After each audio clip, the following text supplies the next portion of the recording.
Our first panel discussion today is banks on the digital ride, from old rules to new opportunity. I find this to be a very exciting topic because banking is changing rapidly.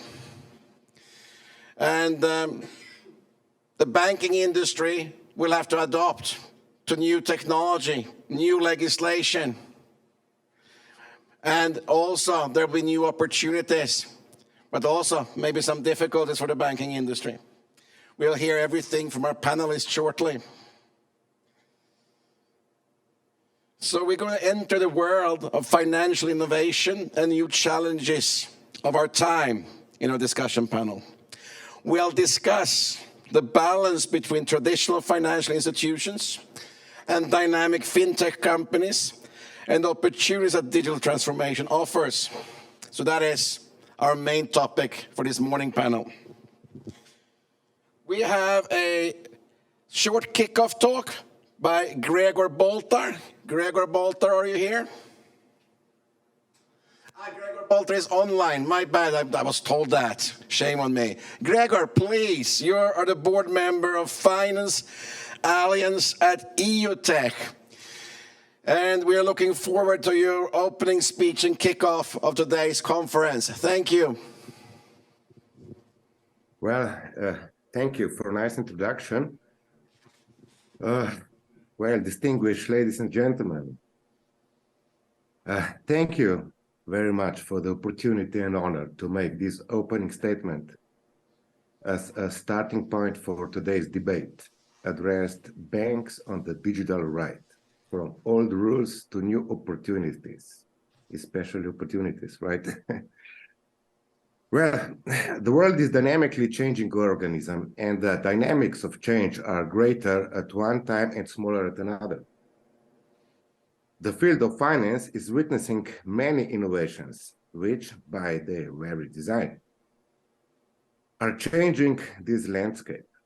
Fortunately, we can see that the basic relationships have been so logically refined throughout history that it is impossible to miss the essence of the purpose, functionality, and operability of the structure. The world of finance has already undergone and survived the biggest change in the past with the emergence of dematerialization, electronic transactions, the internet, and with it the rise of a new set of services, which we can see right now.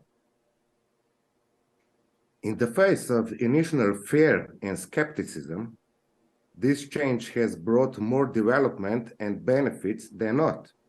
Today, however, we are talking about digitalization, blockchain, and the crypto market based on it, and artificial intelligence. This means, of course, that some adjustments to both businesses and regulation are necessary, but these are smaller changes than have taken place in the past. Because the changes are more about form than substance, so there is no need to fear them. At the same time, this offers new opportunities for more adaptable, while the less adaptable face inevitable decline. The speed of adaptation defines the winners from the losers.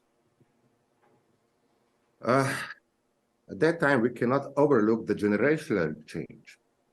Younger generations have a different perception of businesses than those from whom they are now slowly inheriting family wealth.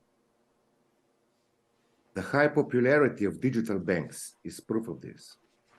So-called traditional banks are facing an increase in the average age structure of their customers, the part that owns most substantial assets, while the younger ones have an account because they need it and use other services where they can.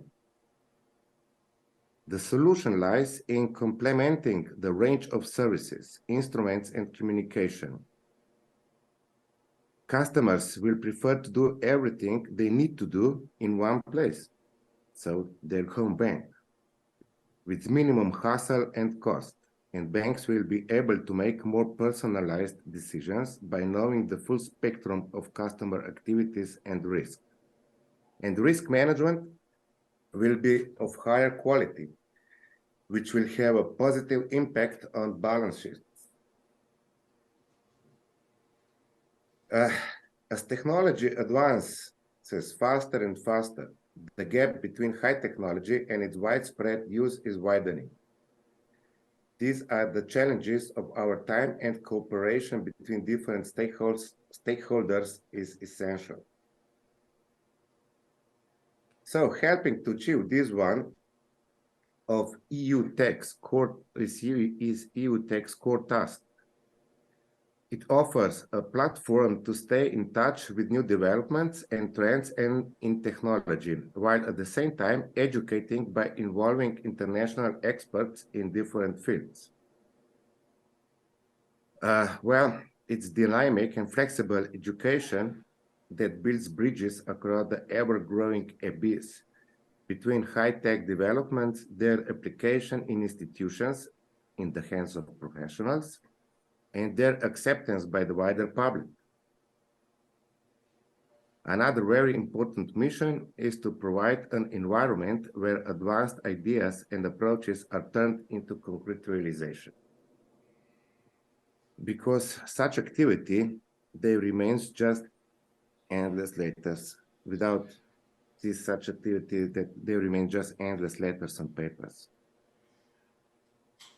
Examples include the EU Tech's expressed support for a crypto index fund, having received already all the necessary permissions to operate in the EU.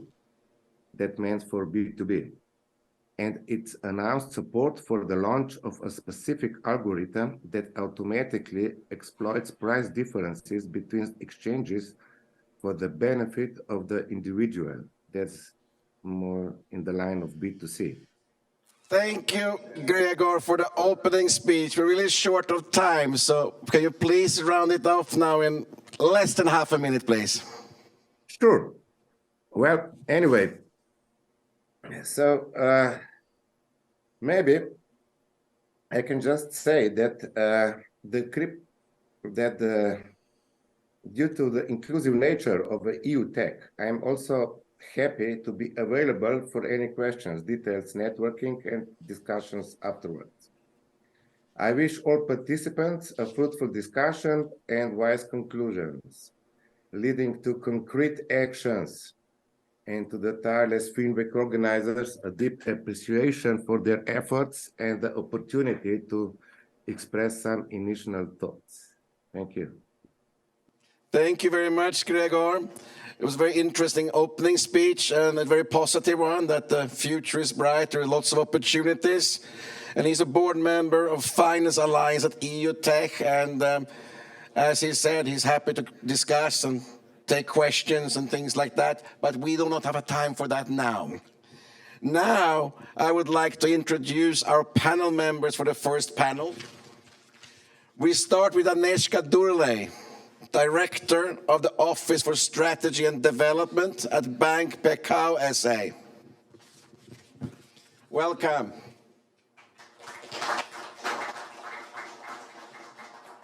Ondřej Veselovsky, ESG Leader, KRIF Slovakia Credit Bureau. Welcome, Ondřej. Thomas Pavlovich, Advocate and Partner at Prosman and Pavlovich. Michal Kulesa, Partner at Rimac Zdort Maruta. And I apologize for my bad pronunciation of Polish. And last but not least, Daniel Hawthorne for the Banking Transformation Lead within DXT Luxsoft, DXT Technology. To begin with, I will give each panel member a chance to give an opening statement on a fairly generic question within this topic. And the question is, how have traditional banks adapted to the digital transformation in the financial industry? And what are the key drivers behind this shift? We will start with Mr. Hawthorne sitting next to me here. Please use that microphone over there. We on? Excellent. This feels a lot like an exam, so thank you for that. It's always nice to go first. So just to explain sort of some context and background. So I work for DXC. I head up our global transformation banking team. I've been doing transformations in various shapes and sizes for probably 25 years now. And it's been very interesting watching kind of what's been going on. But there was a report that came out from the European Central Bank there a few months ago, which I thought was really insightful. And there are two things about it. They'd analyzed kind of the banks in Europe, major banks, and what they were doing in transformation. Very few of them had a transformation budget and allocated, dedicated. Most of them are picking up transformation, what we would regard as transformation projects, digital projects, et cetera, as part of their business as usual, about 20% of their IT budget. The other thing that was interesting was that there were three drivers that were leading it. The first one was kind of customer user experience and having products, taking products to market quickly that the customer wanted. The second one was around optimization of typically the back office, so kind of reducing your cost. And then finally, it was around the infrastructure, the underlying infrastructure the bank works on, so typically cloud and so forth. What struck me has been really interesting is that when I started out doing this 25 years ago, they were exactly the same things that we were looking at then. And if I reflect back on the fact that something like 70% of all banks are currently running on mainframes, I think we need to be careful that we don't get carried away with the hype of what is out there, as opposed to the reality of the banks that certainly the banks that I'm working with I think their aspirations are a little more modest. And that's one of the things which I'm kind of curious to see what the rest of the team think. Thank you for an interesting opening statement. The word goes to Michal Kulesa. Thank you for this question, and thank you for the invitation to this great meeting. I don't want to waste too much time for opening statement. I'm a lawyer, so taking this into consideration, lawyer. There's certainly some legal trends and aspects as well. Lawyer means problems, but while speaking about digital transformation in general, from Polish perspective, maybe firstly, I would like to say that we are really, in Poland, but in Europe it's I think the same. We are really looking forward to innovative solutions. For example, a lot of banks in Poland actually adopted right now cloud solutions. So we are looking forward to do this, and I think even NFT is also in peak hours. So we have some really innovative solutions and ideas, which is based, of course, on IT new solutions like, for example, cloud or even AI. So I think that we're looking forward to the nearest months, what will happen. So maybe, but we will talk about regulations later on, and I think that's one of the biggest problems in adopting the new solutions, unfortunately. Thank you, Michal. And now it's Agnieszka Zdule. You are the expert here. I was reading here, you work with strategy. Thank you so much. Please take your time. As I think the only representative of the bank, so I think it comes to me for a larger background. I represent the Office of Strategy and Development, which means that we are working to help realize the strategy of our division and the bank as whole. And my division is enterprise division, so we work mainly with the companies, SMEs, and smaller corporates. So this also influences my look at the things. So I would like to approach this from a three context. First context is that majority of the Polish banks developed their systems after '89, which means we started working from a rather higher level, and our customers are accustomed to more sophisticated solutions. The Polish banks are quite developed, I would say, and they already have many offerings that were quite innovative compared to the Western Europe.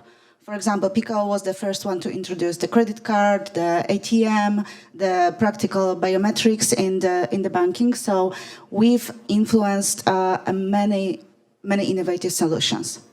The second one, quite recent, was the pandemic.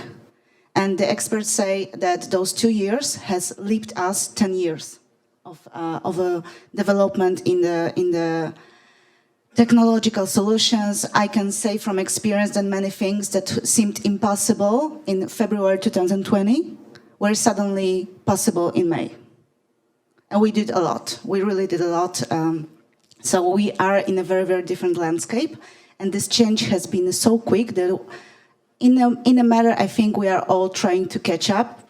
We did the solutions first, and now we are thinking about sort of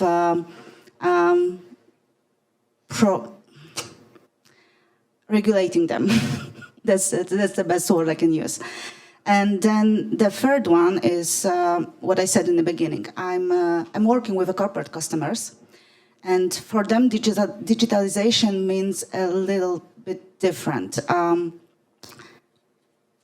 Pekao is the second largest bank in Poland, one of the leaders in corporate banking. What our customers value the most is our individual approach and the custom solutions for their lending, for their services, the connection with their RMs. And what they've been saying to us in many customer focus panels that we've conducted within the last few months was that they are all for digitalization if this means simplifying the simple processes, digitalizing them, and allowing them more time to actually interact with their RMs, with the staff of our bank, with our experts, to work on the more complicated transactions, high volume lendings, structured finance. So I would say, concluding that, like Daniel said, it's very important to be mindful of the environment we are in. If it ain't broke, don't fix it. But I can see so many things that we need to do, that we need to learn from fintechs. I'm conducting several pilots myself in terms of ESG, and I can see that there is a synergy coming from the cooperation of a larger bank, larger customer scale, and the new innovative solutions. Sorry for that. Tend to go overboard. No, you did great. I think it was a good introduction, and I learned a lot about the Polish banking market, and it's very sophisticated and very developed. I have one follow-up question for you right away. It's slightly out of normal protocol, but maybe this is not perfect for your bank, because many banks in Central and Eastern Europe, they have their mother banks like in Germany or in Austria and so on. Is Poland driving innovation also for mother banks, or is everything pushed from the mother banks towards the daughter banks in the Polish territory? Well, we have banks that are headquartered abroad, but in terms of Pekao, our headquarters are located in Poland mainly. However, we follow closely the trends that are on the market, both in Poland and abroad. And also we listen to the customers. So I would say it's both. Thank you. Ondřej, trying with the Czech R here. Ondřej, it's fine. I use Ondřej then. Welcome. Okay, I would mention three mega trends I have seen during my career, especially accelerating in the recent past. Banks becoming IT powerhouses. There are no more banks, I would say.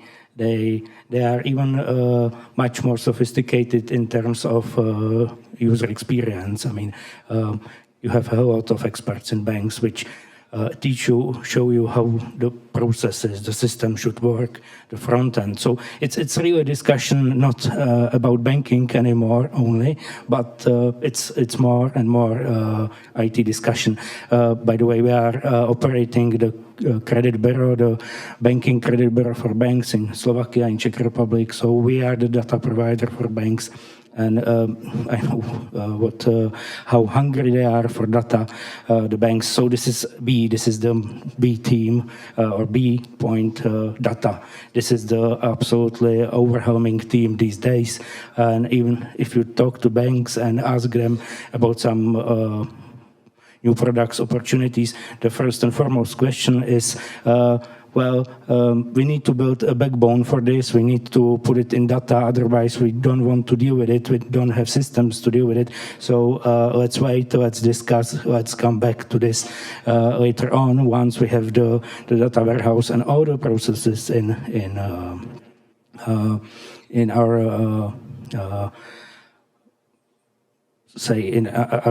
systems, and we know how that works. And see, of course, it's regulation. I mean, they are not only willingly dealing with digitalization, but this is also the team that is heavily regulated and becomes heavily regulated more and more. So they are even forced to collect more and more data because of the regulation. So I would say this is the number 3 team I would mention in terms of modern and future banking. Thank you, Andrei. And Tomas Pavlovich. Good morning to everybody. I just want to briefly mention some legal trends which we might be facing in this digital transformation. I think, from my point of view, that the banks are doing pretty well, given the circumstances. We have to realize that the banks are subjected to a huge amount of regulation. It's MiFID, it's Basel, it's acts of national banks, of European Union regulation. And at the same time, we might say that we are facing this trend of leveling the playing field for other players, or some providers of payment services. When we look at this payment services package, this tendency is pretty clear there. PSD3 and PSR, which is payment services regulation. So I think that the legal tendencies which we are facing are those that my colleague mentioned, that more and more data will be collected, gathered, and in a central point, processed, assessed, and let's say qualified in order to pass optimal solution. And legal trends will be in the close future, even when we take into account the draft proposal of e-privacy regulation, that the bank will have to focus on more IT viable solution, given the regulation under Cybersecurity Act, and try to keep the pace with other providers which unfortunately are not subjected to such strict rules and strict regulation. So I think they have to achieve a miracle, banks, and I'm pretty sure that they will do this. Thank you, Thomas. I find it very interesting with the legal aspects and e-privacy. Collecting more and more data and combining that with e-privacy, that is a real challenge. And I suppose we're hoping that RegTech will help us with that part as well, not only with other parts of the banking industry's regulatory environment. Anybody have any comments on my comment here, that RegTech can be a solution also to the privacy issues, or nobody really have looked into that area? Maybe one additional remark. Because the privacy is one of the issues, but we have also in European Union, for example, Digital Operation Resilience Act, which DORA, which is European Union legal act, but it will unify the rules of how to sell, for example, products, IT products in each and every European Union country. It's very helpful, for example, for IT, from my perspective as a lawyer, but for IT providers. Because for them it's to sell the same product but in different manner because of regulatory manners. It was really hard to accomplish, and I hope that this act, for example, changed something. But of course, privacy, MiFID, and so on. There are too many regulations, which I think they speak about the same range of issues. So it's very hard, for example, to banks to implement a lot of solutions, IT solutions, because before that you have to, for example, get some authorities' acceptance to implement some solution. You have to go through a lot of Excels, to fulfill with some requirements and so on. So it's not helping. But I'm looking forward to this regulation. Maybe from European Union perspective, I think it will be helpful. Yes, from European Union perspective, we help because according to my knowledge, this legislation differs vastly from jurisdiction to jurisdiction. Even if it's based on an EU directive, the implementation varies vastly from country to country. Agnieszka, please. Yeah, I wanted to add to that regulatory challenge. I would say that in terms of data privacy and all things considered, there is also one other aspect, the customers. The researchers show that they expect banks to be the guarantees of their privacy, and there is a huge expectations that will be, as a financial institution, but also an institution of a public trust, that will be especially responsible for securing their data. So, and in the modern world is really difficult. The phishing, the vishing, the different sorts of trying to trick our customers from their data makes it very, very difficult to find a way that will allow them to do business, but also make sure that their data is in fact secure. When there are data breaches, is it not very often that the customer had made some mistake and so on? So it's all also about educating the customer. Absolutely, absolutely, and we see educating the customers, educating our staff as well. And I think every bank is investing a significant amount of funds and time and resources to make sure that we stay up to date.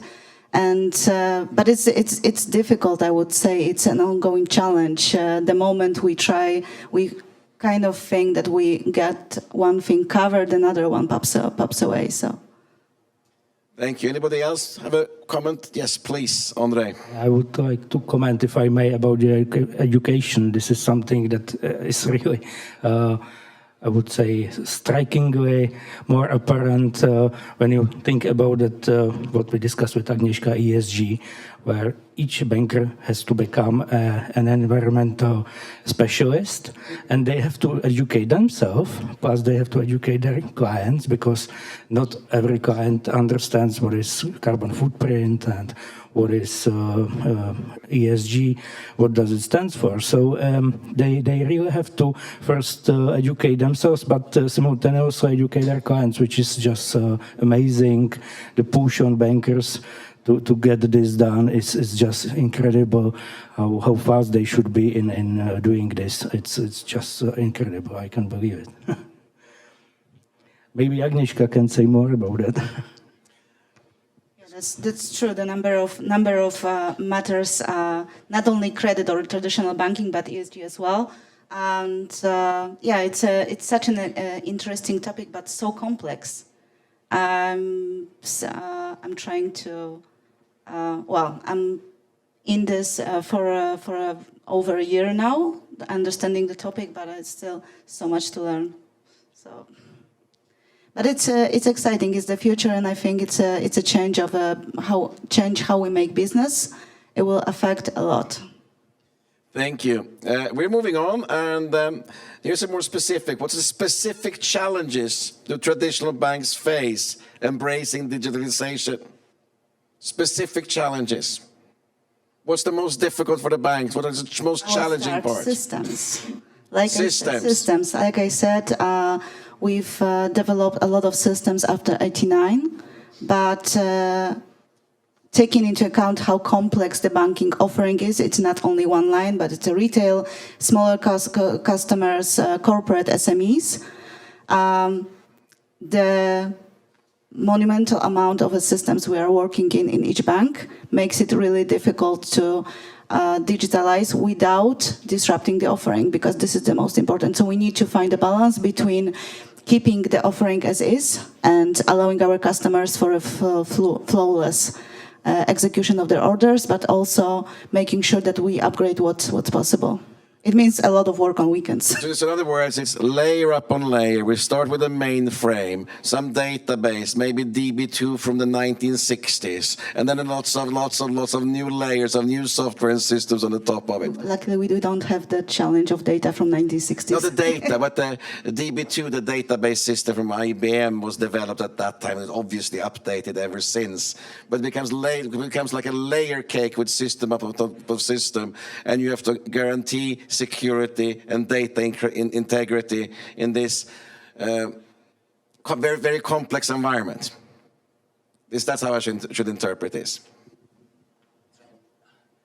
So just building on that, one of the my experience with running transformation programs is that the technology is very solvable. I've never had an issue with the technology. There's been a lot of work, it's been difficult, we've tested, etc. Where I've come completely unstuck is the politics of the bank and also the ability for the bank to adopt change. And there was one program I was running which had a budget of just over €1 billion. And I was called into the CIO's office one day to say, pause the program. We were a year and a half into it. We have a 5-year program.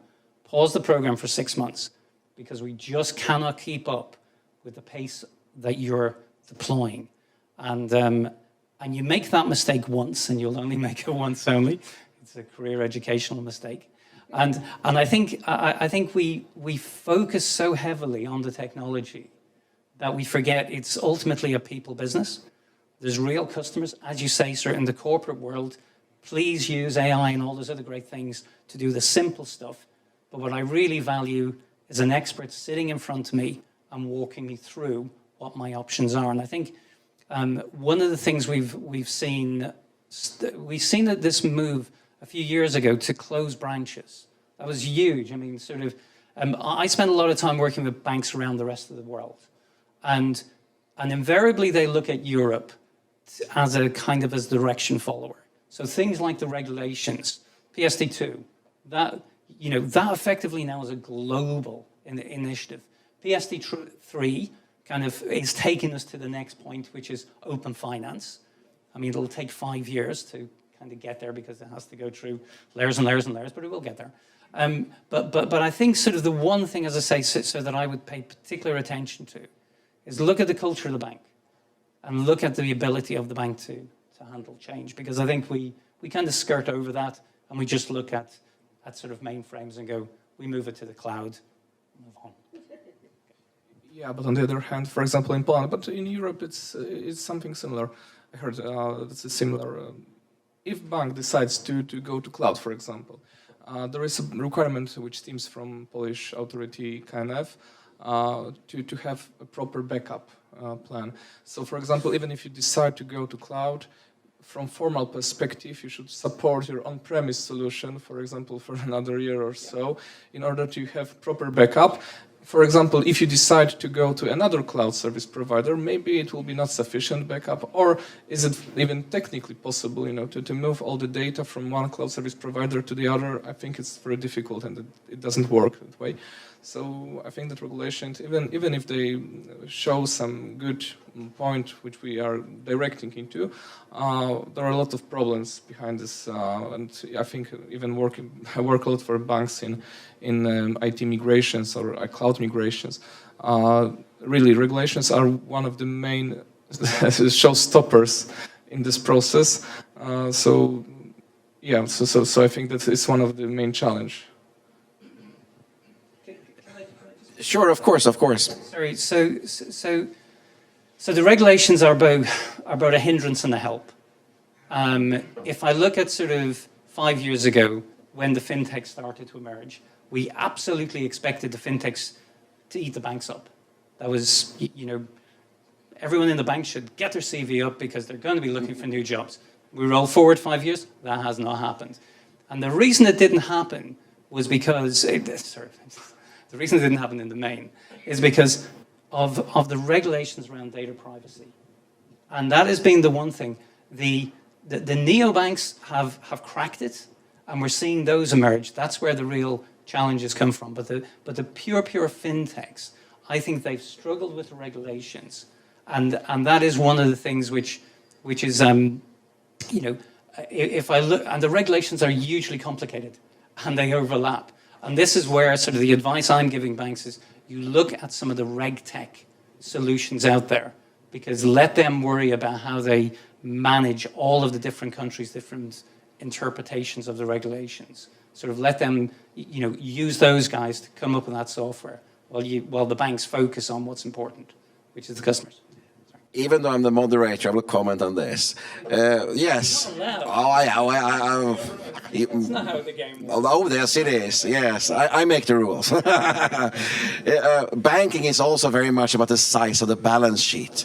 And their fintech companies are very, very disadvantageous compared to legacy banks, traditional banks. So another theory was 5 years ago that we will get banking as commodity and fintechs building layer on top of other banks, piggybacking on their balance sheets instead, which also didn't really happen to a large extent for that matter. So both theories were wrong. Yeah, both theories are wrong. So you want to comment again, since I was interfering? yeah, so both theories are wrong. So everything we say you should ignore. And you're perfectly correct. Sort of, we were anticipating a lot of that going on, and I think this is where PSD3 ultimately will take us to, because certainly a lot of the banks that I worked with when PSD2 came out, they didn't see this thing as a good thing. They seen it as a concern that their customer base was suddenly now just going to be eaten up, and the fintech companies are going to take the high-value product set and leave sort of the current account type of work to the banks, in which huge costs, etc., whilst they did some of the high-value loans, for example. That did not materialize. And I think sort of, but what the banks slowly came to understand was that by creating APIs and having a kind of an API architecture, they were suddenly able to do their job better internally. And now sort of there's been, the conversations I have with them are very, very different now. They're driving it. They are the ones who want to be the one-stop shop, the Alibaba.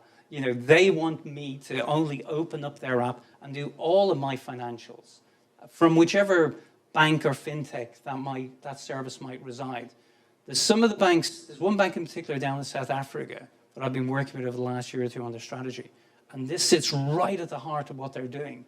They are turning themselves into, this is where you go to do your current accounts, your deposits, find a plumber, sort of put in planning permission for a house. And they've done it. And I'm really impressed with how they've done that. And they've turned this thing on its head. And I think we're seeing a bit more of that with the banks. PSD3, I think, will do that. It'll also require some of the payments platforms and so forth to start to have to live up to the same standards that the banks are having to adhere to, because it's not a level playing field at the moment. Andre, please. Yeah, I remember exactly this happening 15 years ago. We had in Czech Republic coming new banks with current account fee-free schemes and margins cracking strategies for mortgages and new internet or mobile banking. And this was completely new 15 years ago. Now the biggest banks are those who lead this change, and because they have the power, they have the money to do that, and you can see really big banks focusing on stuff that is beyond what you would define as a banking 10, 15 years ago. This is really something they can advise you on personal finance, no worries. They can advise you on reconstruction of your house, how to make it more efficient. They even provide you with easy simulator, how to get your some measures to make the house more efficient. And it's incredible where where they have really moved with this with their capabilities. It's really amazing. Agnieszka. Yeah, I think what also might have happened was underestimation of the change within the banks. I mean, of course, we value predictability, we value stability, because this is our core values. But there are a lot of people that, when challenged, they responded to the challenge and came up with the ideas from within the organization.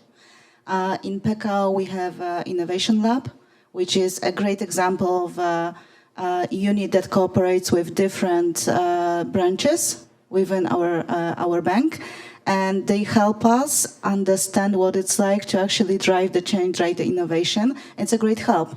I mean, we can get stuck in our ways, and maybe that was the general perception that banks are this conglomerate of very, very careful and stable people. And of course, we are all that, but we are a bit more.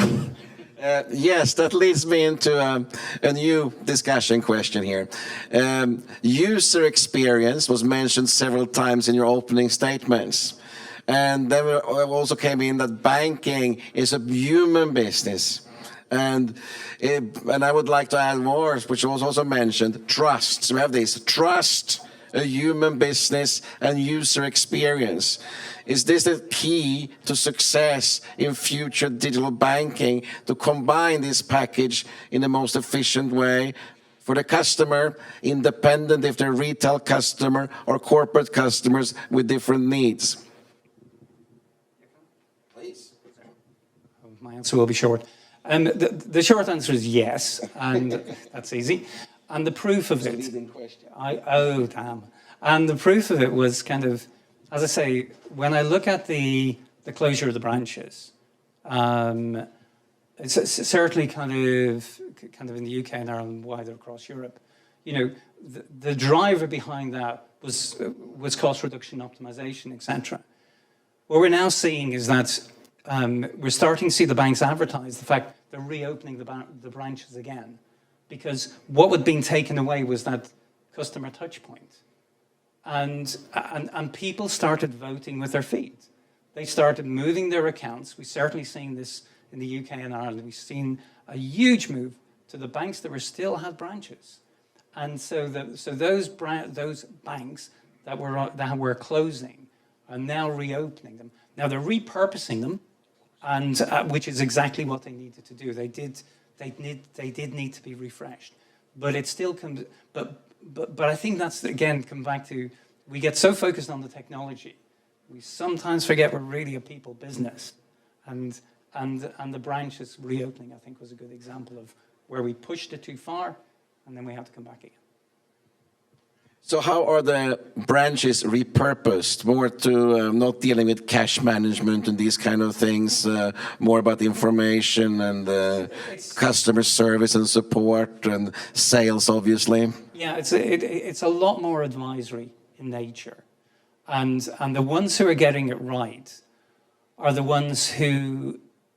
I've gone into a few of the branches to see kind of what they looked like kind of when they got repurposed. And fundamentally, they were just machines with one person wandering around to show you which buttons to press. And you go, you've kind of missed the point here. You know, the ones that have really done it, you know, extremely well are the ones where the people are, it's the people you go and you talk to front of all. They then sort of front the machine. So what we're seeing in the ones that are really working well is that advisory, that customer, that sitting down and listening to what you have to say. And I mean, I grew up in a kind of a small village in Ireland, and the branch manager knew everybody in the village personally. And very quickly, you either were approved or disapproved for a loan in about 2 seconds. You didn't need a large IT system to kind of credit score you. But I think sort of where we're starting to go back to, we'll never go back to that, I hope not, otherwise I'll never get a loan. What we started to find was that sort of that people and being able to spend time with people. I think that's the other side of it. I hope to get much more comments on this question. The human side of banking combined with user experience and, mostly important, trust. And these are the the answers that are most common in our questionnaires. After the pandemic ended, we've celebrated with reopening of the face-to-face meetings with our customers all around Poland, and it was amazing success. Everyone was coming just to see each other. I think there was like this big break that we can finally see each other, not in front of a screen, but actually in person. And I just came from another round of such meetings where we had like you said, advisories, our economic presentation, and it's so much more effective than just reading a report. If somebody tells you what's happening, if you can ask and answer the questions, so much more useful, especially for the corporates. But nonetheless, I know that our customers have valued how we made things easier for them by digitalizing, sorry, difficult word, certain aspect that they can submit their forms online. They don't have to actually go to the branch to do the simple things, but they still go to the branches to discuss the future, the plans. They value the fact that we've been working with them for over 10, 15, 20 years, that we know their business. And when it comes time for renewing the loan or structuring a new financing, that we actually know them. We know what their business is about. We understand the challenges. We understand their profile. We understand the sector in which they are operating, and that's something that you can't do by technology. You have to have the people.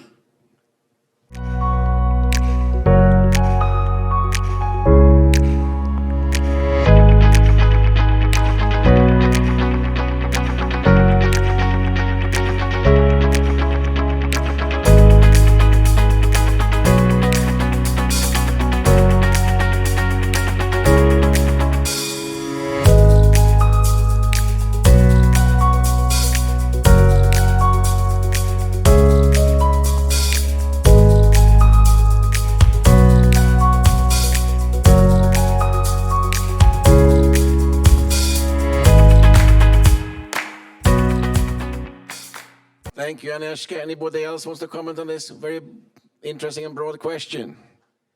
I have just a very brief and short comment. I think that the more and more things in this banking sector are about balancing this AI solution with human approach. You know, when we look at such tools as profiling, you know, you can gather information about the people in order to predict their behavior, but you can't do this if it has as a consequence some losing of rights, for example, right to vote, etc., or let's say declining and credit request. But at the end of the day, the person has the right, if, for example, credit request has been cancelled, to have this decision reviewed by people, by a human, you know. So there is still this human approach, and I think that there will still be. And I think that may be the advantage of banks, because many regulations have been adopted as a consequence of financial crisis in 2008. And I don't see their easement in the close future. So maybe the approach, what I see that the approach the regulators are taking is that they are increasing the requirements for other payment providers, increasing the financial security, you know, PSD3, okay?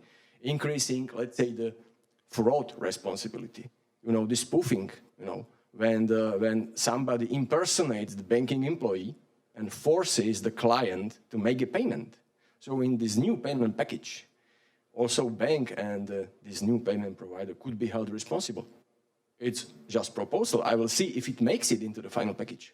But if he reports immediately to the criminal authority and to the payment provider could be responsible. So I think that the legal approach which has been taken is to increase the requirement for other players. So that is the tool for leveling playing field, not easement of banking, you know, regulations. Yes, Andre. One small comment, I mean, about the human angle. Have you noticed how the bankers changed?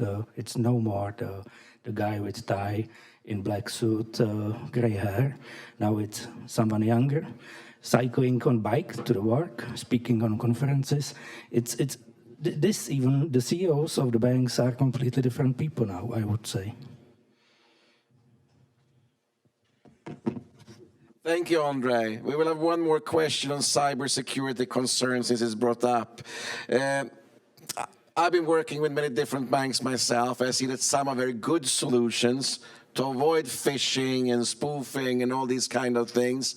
Other banks have very little security in place. So obviously, to level the playing field, one thing is, of course, legislation, regulation. The other is let the banks play it out and compete, and also use cybersecurity and safety as a part of their package they're selling to their customers. Would anybody like to comment on that question? Bank with us, we're safe, we guarantee you. I think what Thomas said before that, if we need to educate, that's for sure, because the regulation can only get us so far, and there are always new ways, like spoofing, like impersonating the bank. But if we make customers aware that that they cannot rely on the technology that much, that even if it sounds like a bank but it doesn't do the trustworthy thing, they should be wary. It's an ongoing struggle, but I think that's a way forward, both for retail customers who are falling prey of that quite often, but also the corporates. I think it's a very, very sad thing that the technology is used this way, but we cannot avoid it. Just like an example, I know one bank, when you have to verify the payment on your phone application, there's a message there from the bank. We never call you. We don't email you. If you receive this payment instruction from your bank by email or phone call, click the red button.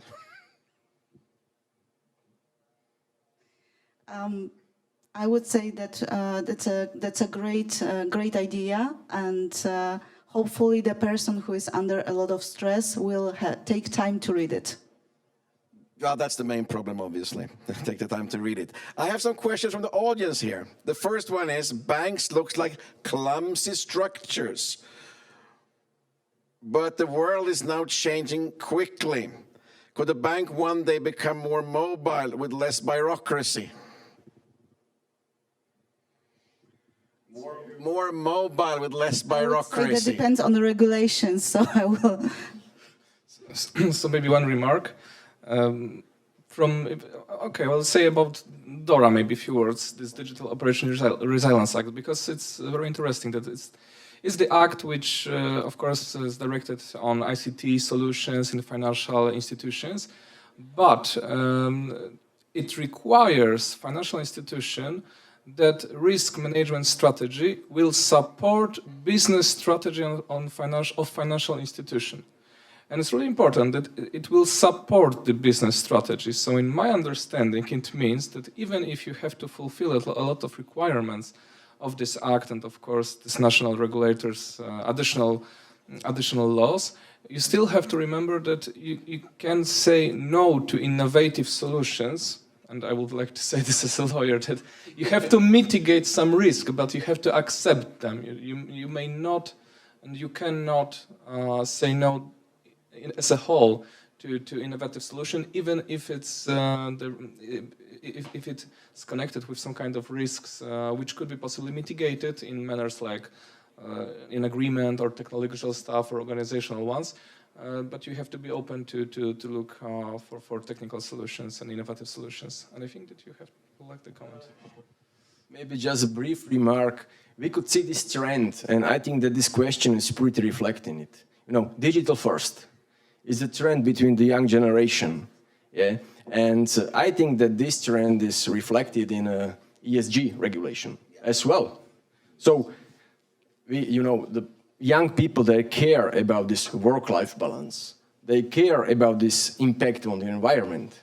And they care about many things. And if I read the recitals to the CSRD directive, so European Union or European Commission clearly said that, okay, not only investors should have the right to assess the business and assess the impact of the business on, let's say, environment, but also some social players, non-profit organization. Also, people have the right to assess how the business or how the bank is impacting the environment. So this question, if the bank could be more mobile, is basically reflecting the trend. And I think this is the trend that will be in place for a couple of years from now. So banks should be in line with it. One quick challenging question before we continue. Are banks really too bureaucratic today? I think the short answer is yes, and that's come from history. But one of the things that we are seeing, and I'm seeing this kind of outside of Europe a great deal more, is that we're seeing sort of the traditional kind of universal banks setting up sort of digital banks separately branded, separately run. And what they're trying to do is they're trying to do two things, or a few things. One, they're testing out the technology to to see whether it does what it says it does. Two, they're also changing their organizational structure and their culture. So I think the banks themselves understand just how bureaucratic they are. And this is the mechanism that they're working to. And they tend to start off quite simply. So they'll start off with, usually in a different country, and they'll start off with a lending product, an unsecured lending product to begin with, try that and slowly build it out. One of the sort of analysts there published a paper a little while ago, and they reckon that by 2026, something like 40% of all banks globally will have gone down this path. In other words, try in the same way as we're playing with the technology, play with the organization structure. Then what they're predicting, and I suspect they're right, is that once that new model has been established, then bring that back into the center and migrate across. So I think the banks will change, but I think we're 5 or 10 years away from it. I've seen the banks changing already.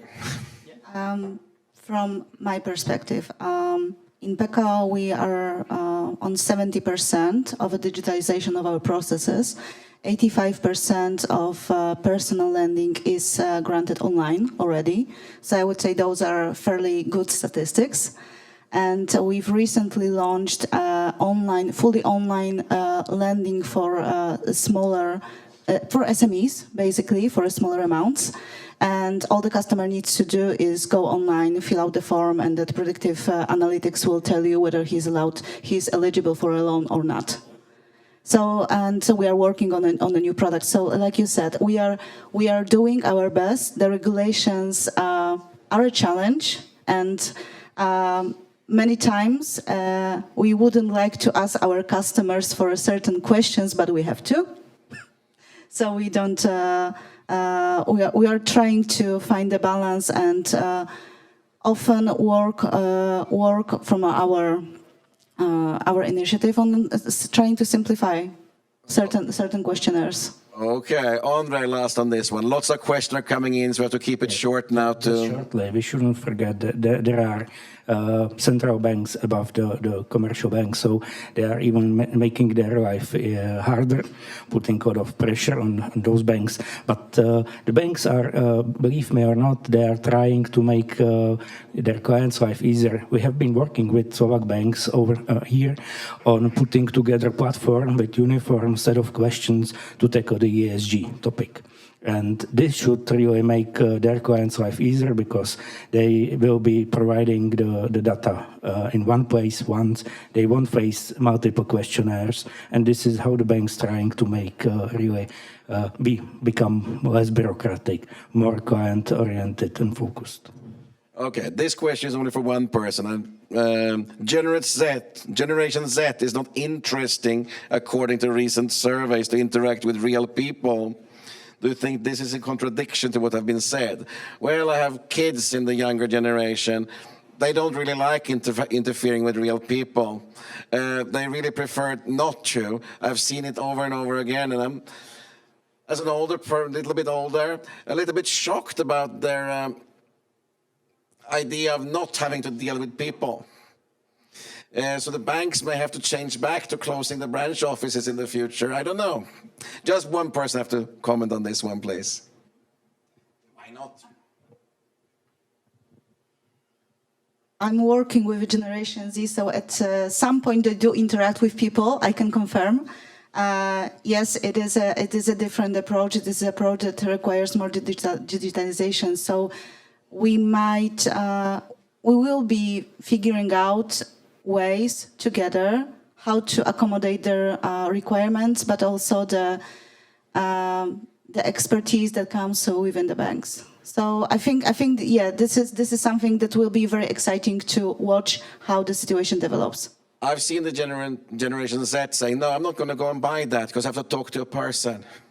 They'd rather not having it because they have to talk to a person. I sometimes do that as well. Okay, next question, also for one person. Can someone elaborate on adopting AI and generative AI in bank operation and customer experience? I don't know who is the expert on AI on this panel. I'm certainly not. Okay. Thank you. So on the AI topic, typically sort of what we're seeing is that when banks apply AI properly, generative AI as an example, what they're finding is they're usually about 5% reduction in their operational cost. So it's something that needs to be taken really seriously because there is a big saving, to be had here. I think sort of what we will see is we'll see this continue to grow. So AI, machine learning, etc. And we talk about AI like it's a new thing. You know, AI has been knocking around for the last 20 years or more. It's just only recently it's really started to grab public attention. And certainly I know sort of there's a lot of friends and colleagues of mine who publish a lot, and ChatGPT sort of does the first draft for them, and then they go in and they edit it. But certainly sort of with the likes of chatbots, with the likes of of some of the there was a project we worked on recently where one of the utility companies where they got the AI to respond to customer emails. And it took them 7 months to go from the idea to the execution. And they saved 200 full-time staff on that. And the customer, the customer kind of satisfaction kind of rose by 20%. So the right tool at the right time, excellent, well worth looking at. Thank you. Yeah, Andre. Just to follow on this one, where you won't see AI, but it's in place and it operates its decision making in banks, real decision engines with AI.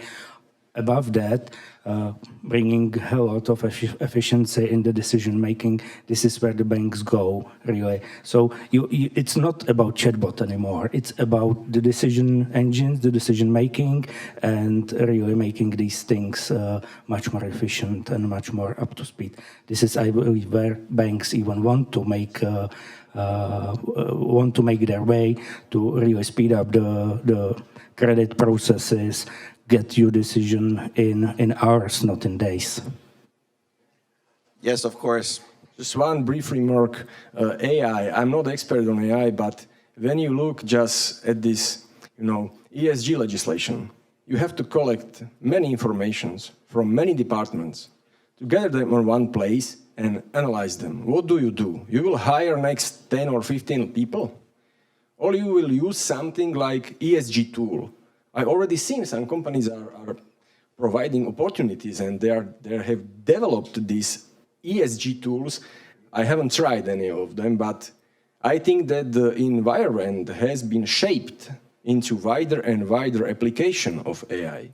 And even European Union, I think all those new regulation and directives, more and more data will be processed and collected. And yet we have been facing these huge layoffs in the tech sector, in Amazon, Meta, etc. Where are those people? I think they are in startups. So I think the AI is the future, even in banking. Thank you. One of the ESG things is on this thing on the left, by the way. Yes. It's good. You can advertise. I mean, ESG is very important. Maybe one remark, because there are works happening on AI Act in European Union, and I just hope that it will be not a showstopper for example, startups who, of course, provide a lot of really fine technological stuff to potential banks or other financial institutions, but they have to fulfill so many requirements that it's really hard for them, as I'm aware, to sell it responsibly. Thank you. Then I have another question. It will be probably the last question for today. And then I have a statement. I can sort of read the statement first. And that somebody in the audience, they think the banks are pretty much up to date. Their user experience is good. It's easy to use. The fintech arena is a jungle and you don't know what is good and what is bad. And basically, that banks are old school is just a cliche. I think we covered that pretty well already here on the stage, actually, that the banks are pretty much up to date and not just a cliche that they're old. I would just say that I've been working with fintechs for last year with a different pilot. And I love the fact how they remind us to sometimes challenge the assumptions. I think the synergy between those two ways of thinking, I would say, is incredible. For them to give us some fresh ideas, for us to ground them within our knowledge of the business. And I know that I've once been asked a question, I was like, yeah, but we don't do it like that, but why? Okay, and then it gets me thinking. So sometimes you just need somebody to remind you to go back to basics. So clearly the fintechs are important. They're part of the ecosystem. Absolutely. They're partners of the traditional banks to a large extent as well. They help banks develop technology. They think out new solutions, new payment solutions, and so on. So it's not like, there is not necessarily the banks versus fintech. It's banks working with fintechs, fintechs working with banks. And that comes in especially when it comes to reg tech and those parts, but also payment solutions that banks are solving together with fintech industry and so on. So I don't see this as a contradictory them versus us or vice versa. The last question now. Why do you believe that for corporate banks it's better to support clients with human representatives?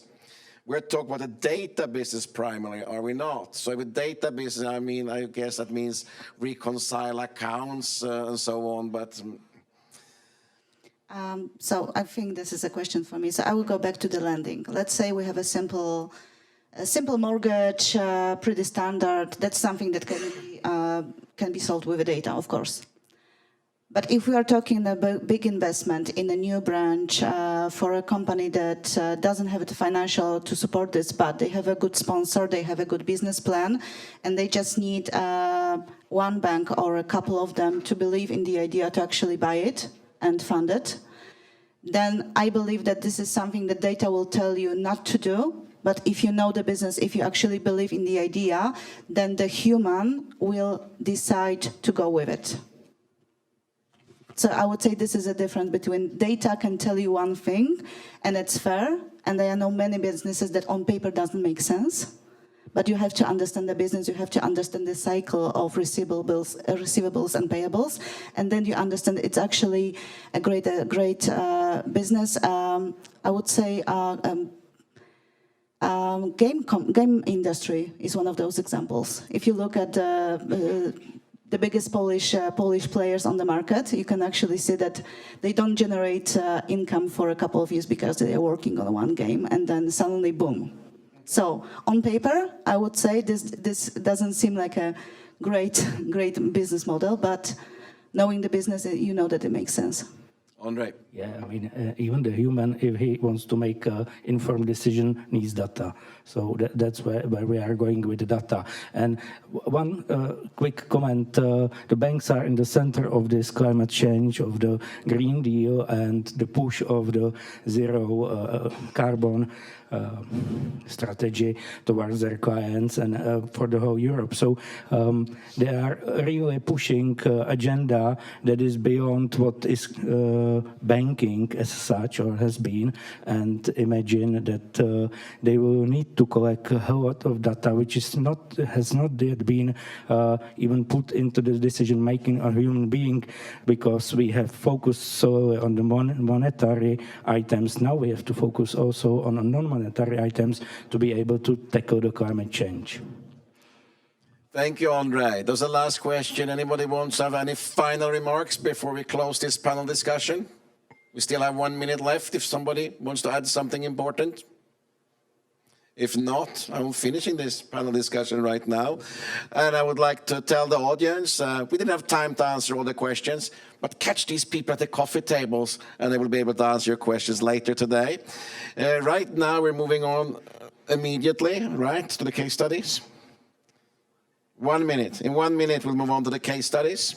So I would like to thank the panel. Please come down here, panel, and I will thank you. What I'd like to do, if I may, is just spend a few moments just going through some examples of some of the work that we've been doing over the last few years. So first of all, who are we? So DXC, we're a US limited, US based company, but we are a global one. We're 120,000 people in total. And what I'd like to focus on is my area, which is the banking and insurance area. So we're kind of looking at about 11,000 people who are specialists in banking and insurance. And we tend to kind of work across all of the different domains. Last year, I think we were about 14, 15 billion in revenue turnover, so kind of large by every measure. These are the types of things that we tend to get involved with. So as you see, sort of we work across both retail, corporate, commercial, treasury, and an extensive work inside in the cap markets. All of those 11,000 people are kind of specialists in these. We then have another 100 odd thousand people who are kind of more broadly generalists around infrastructure and so forth, which we also bring in. We go through and we offer a range of different capabilities in terms of everything from simple staff augmentation and consultancy and advisory right the way through to as a service products.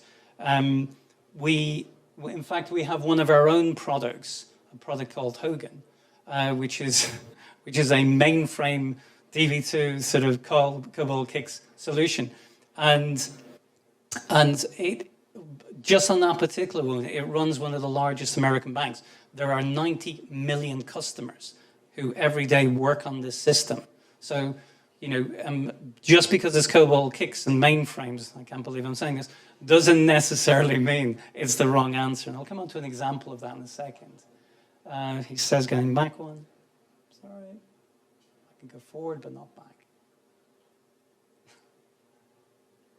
Apologies. This is a rubbish user. There we go. So these are an example of some of the banks that we work with. There are about 200 or so banks in total globally that we kind of work with. And you can see sort of also the product vendors that we do. We are first and foremost a system integrator. That's what we do. So you'll see the likes of Temenos and Finastra and Avaloq and so forth, all of the products you'd expect to see sort of working with. Right, onto the case studies. Let's go interesting. So I'm going to very quickly touch on three sort of examples of the type of work that we get involved in and try and sort of bring out some of the interesting bits with them. This one is one that sort of I was running down one of the banks in South Africa. And this was coming around sort of trying to define what their strategy was going to be. And it comes back to they had a published business strategy, as you would expect. And their business strategy was simple. They wanted to grow, they wanted to expand, and they understood they needed to do that outside of South Africa, rest of Africa, and through several acquisitions. But what we found was we spent a lot of time talking to them about why they wanted to do that. And this comes back to is it just data? Actually, no, it's not. It's understanding why you also want to do it. Some of the key things, though, that came out of it was that this particular bank, their South African operation was run on mainframe, on Hogan, as it turns out, which is a product we know well. After a lot of analysis, our kind of view back to them was stick with it. It absolutely meets your needs. You know, if it's not broken, don't fix it. However, there are some elements to it which you can really improve upon. IBM have done some amazing work in the last couple of years on their ZOS solutions. If you're sitting on mainframes, go have a look at what they have done. It is breathtakingly good. That was some of the stuff that we recommended in here around sort of how they can become, although sort of hitting the same performance that they currently get on the mainframe, kind of hitting some of the cloud type of characteristics. They've also introduced kind of an AI chip inside as well into the IBM solution. So suddenly you don't have to move your data to a data warehouse. You can actually sort of start getting AI value out of it, kind of where it resides. For the rest of Africa, in this case that they wanted to push out to, please stop trying to roll out a mainframe. Absolutely stop doing that. There are really excellent COTS products on the market, and we went through the analysis with them and kind of came back with a recommendation. And again, I guess the point here is that, you know, here is a strategy that encompasses mainframes and clouds and SaaS and everything else. And this is the point, you know, sort of there's not one size fits all. The next one that I'd like to touch upon was kind of a very large German bank. We've been working with them for for a good 15 to 20 years now. They were for a long time our largest client. And this was around around anti-financial crime and anti-financial crime mitigation.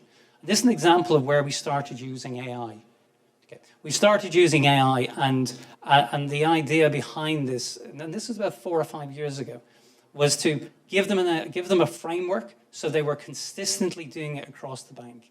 The very last thing I want to touch upon, because I've only got about 30 seconds left apparently, is blockchain. We haven't talked very much about blockchain, but we did some work with one of the wealth banks, a small wealth bank here.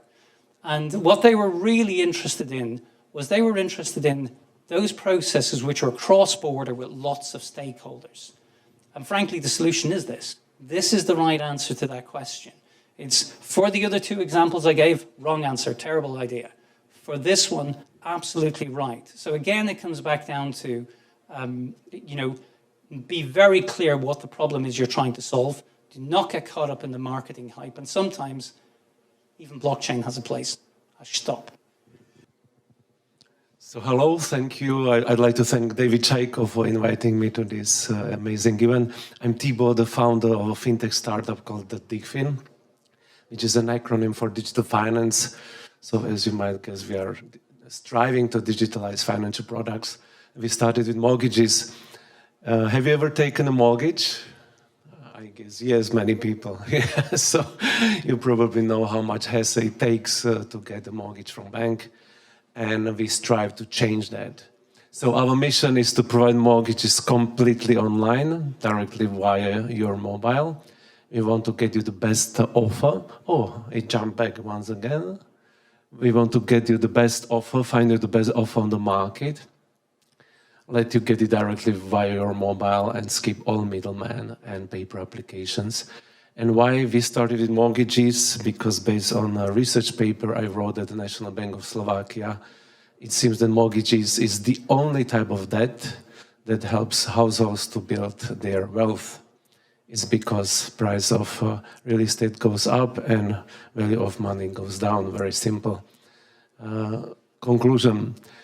So the current situation is, if you want a mortgage, you need to call financial agent or visit multiple banks, but it's very time consuming. So most people call financial agent. He requires you to meet in person. He will prepare some offer for you. You are not sure whether it's the best offer for you or the best offer for the agent, because agent also tries to maximize his revenue. And then he will prepare some paper application forms that you have to sign. He will bring it to bank, where the bank will check it, someone at the bank, and manually put it in the system. This is so old-fashioned. That's why we build a digital broker platform that is available 24/7. It includes the current methodology of all banks. So it prepares you by algorithm, tailor-made offer, orders it by total paid amount, and you can immediately see what's the best offer for you. So we save time to clients and operational costs to banks. This is a typical customer journey. You come to our webpage. Our service is free of charge because we get commissions from banks. You fill in basic mortgage parameters. What's the purpose of the mortgage? What's the collateral you're able to provide? What's your income? Based on the methodology, we will filter out the banks that are willing to lend you. We will order them by total paid amount. You can select up to 3 banks, and that's it. You click the press button, we will generate digital application forms to the banks that you selected. And if banks are ready, meaning they have API, they can immediately approve or disapprove your mortgage application.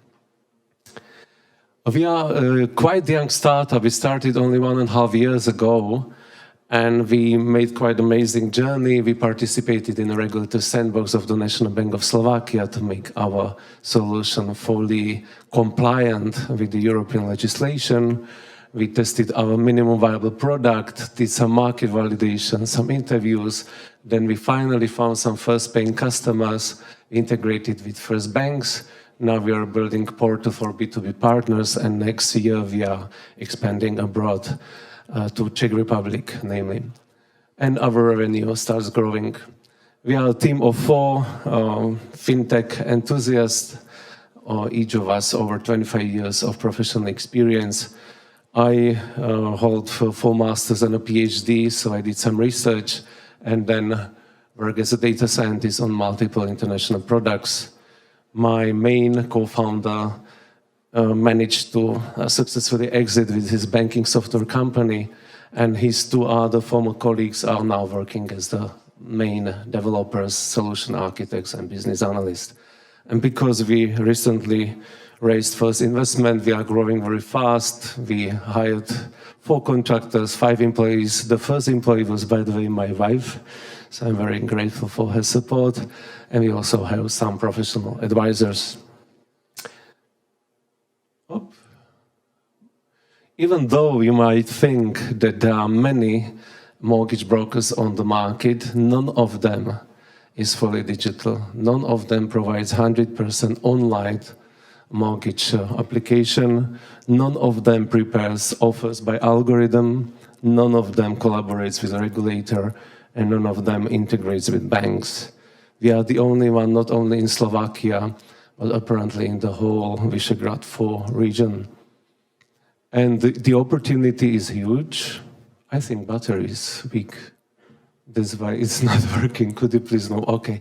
Market opportunity is huge. Only in Slovakia last year, the volume of new mortgages amounted to almost 20 billion euros.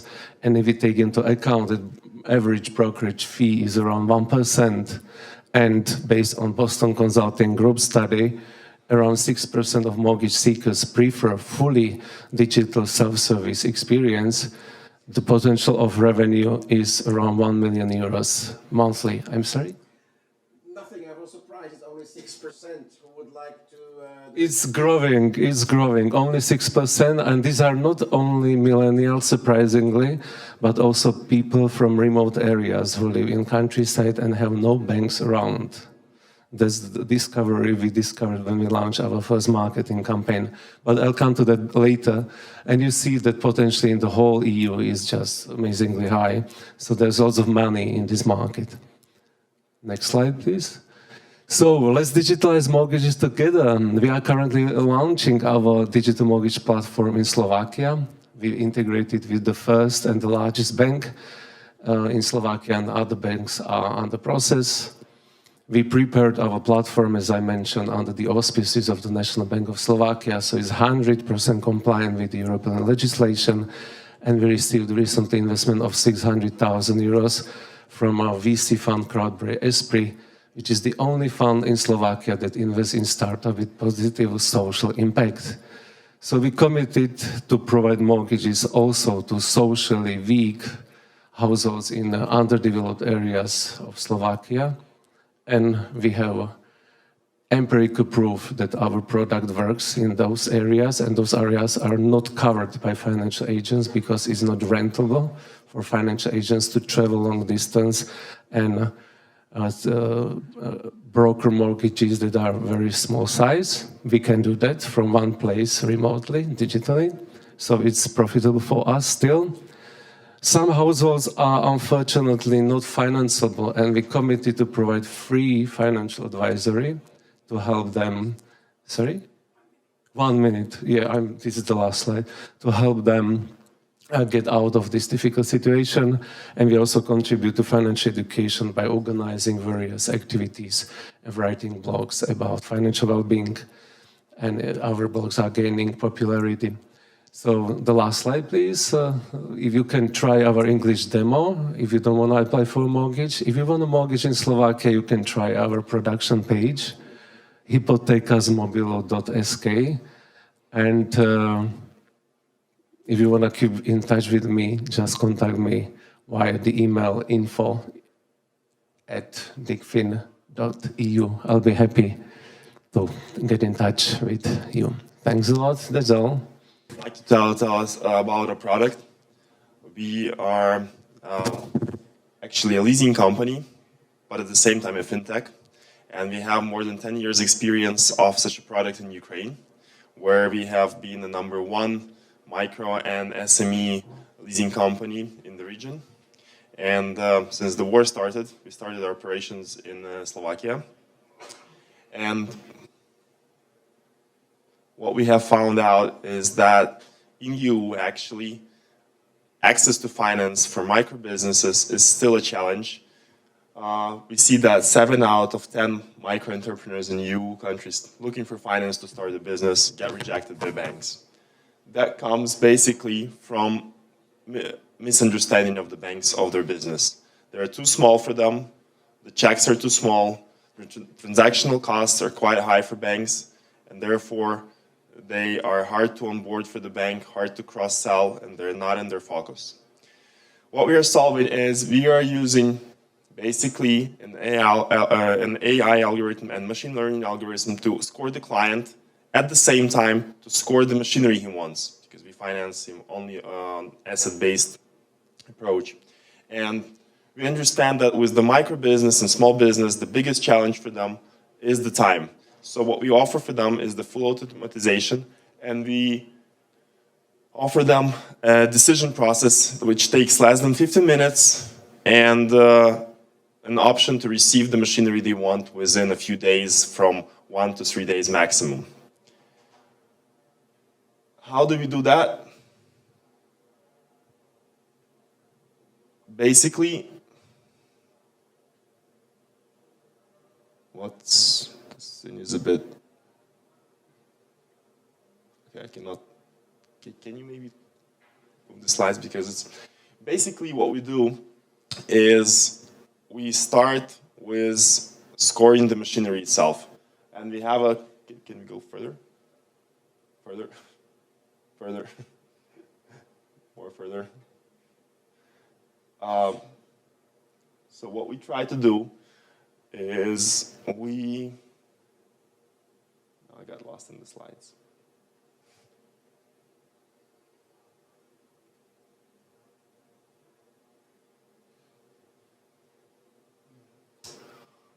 Can you bring that?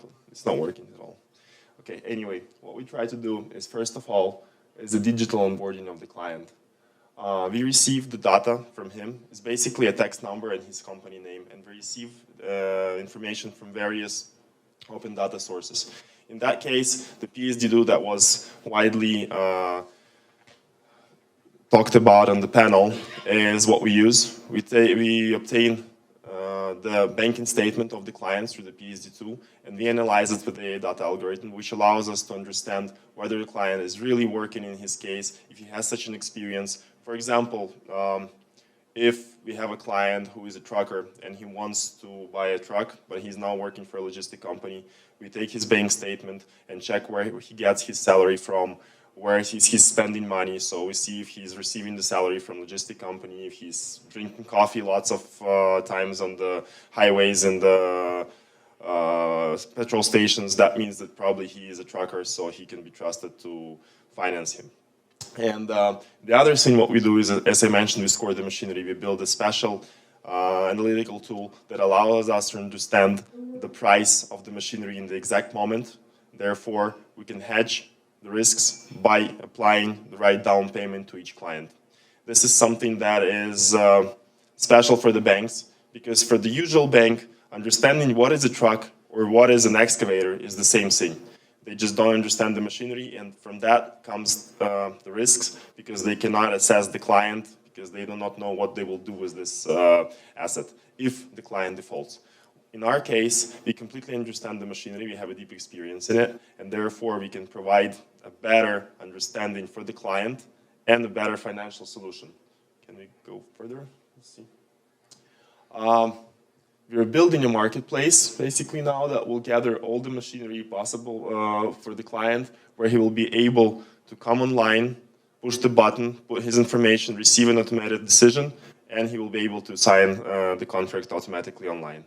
And coming back to our Ukrainian experience with integration with the banks, what is interesting is that we have partnered with more than 15 banks in Ukraine, because they didn't have such a solution for the small clients.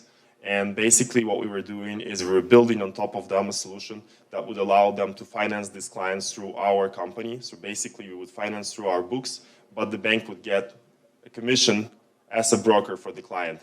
Since the banks still have a wide variety of clients, and sometimes they understand that by not having such a product, they're just losing a client, and for them it's easier to integrate with us and provide this service to the clients that they're not ready to finance.